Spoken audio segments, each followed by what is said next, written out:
Well, let's just reflect now the aftermath of the earthquakes still hitting Turkey and Syria as the rescue efforts continue.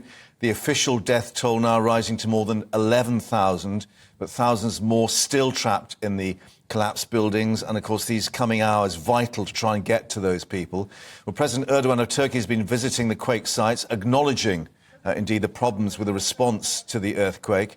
Turkey's disaster management agency saying 38,000 people injured in Turkey alone so far. That's without, of course, all those in the north of Syria. And still stories of hope, however, people being found.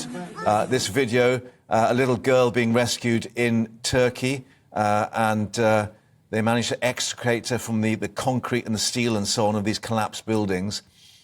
Meanwhile, Turkish and Syrian communities in the UK raising hundreds of thousands of pounds for the earthquake appeal, collection points for donations set up nationally, especially in North London, where, of course, Enfield in particular, where most of the UK's Turkish population is based. Let's go to the British Alevi Federation with our reporter Ray Addison, who's there for us. And Ray, we had actually at Prime Minister's Questions the intervention of Ferial Clark, the MP for Enfield, of Turkish origin herself, saying how important this effort would be.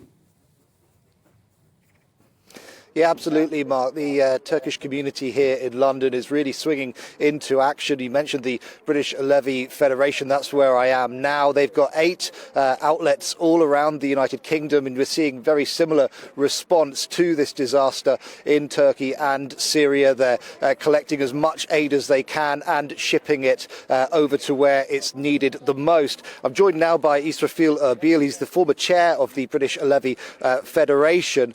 Sir, tell us, how have people been impacted personally here? It's essentially the disaster we're faced.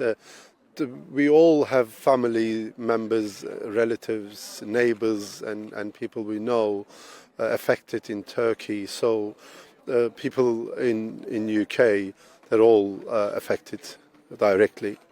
I can see the response that's taking place here. We've got boxes and boxes of aid, and members of the Federation now are sorting through it to send the most vital items where it's needed the most.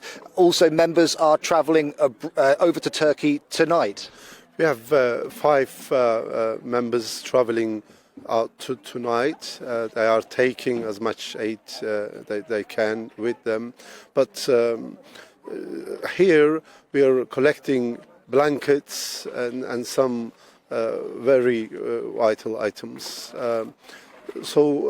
It's very cold. The earthquake hit, and then cold, -10, -7 in those areas. People are dying in cold now as well. So we're trying to help in any way we can. We saw earlier images of the President Recep Tayyip Erdogan visiting the disaster zone. And do you feel like the government response has been enough and fast enough in Turkey? It was too late. It was too late. And still, there are a lot of buildings, rubbles, nobody has touched. So we know we have people speaking direct, and it's very late. Israfil Erbil, thank you very much for joining us.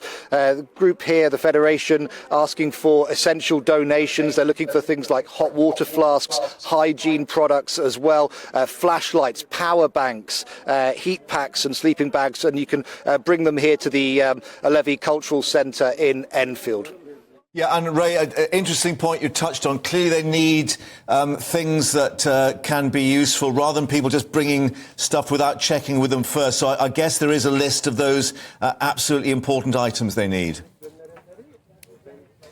That's absolutely right, Mark. People have very generously been offering things like shoes and clothes. That's not what they're after. They're after items that could really help to keep people warm, like the sleeping bags, like the power banks, to sort of keep them able to communicate with their friends and family. They're sending mobile phones, lots and lots of vital items.